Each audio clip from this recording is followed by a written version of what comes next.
2020 Honda CRV, and after a recharge, I went to start it. AC doesn't work. Well, it's in the body shop. So what's the most notorious thing body shops do? Usually they jump start and they put the batteries on chargers and they kill modules, burn up batteries. But that's not the only thing. It wouldn't start, so had to go get the jump start.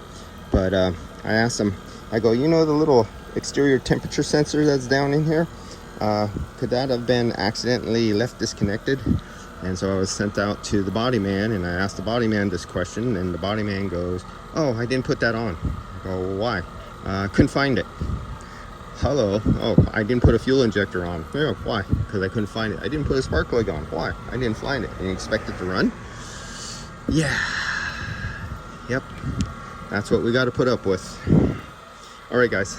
I'll see you. Not only this 2020, they totally roasted and killed and sulfated the battery. Overcharged. It's dead. They're ordering a new one. So this is what I see. This is why. Mechanical labor rate, body shop labor rate. There's a reason why you don't let body guys do electrical or mechanical work. Not all. I've met some really bright ones. So you guys don't get pissed off at me because I say body shop guys are like Neanderthals. But the smart body shop guys know what I'm talking about.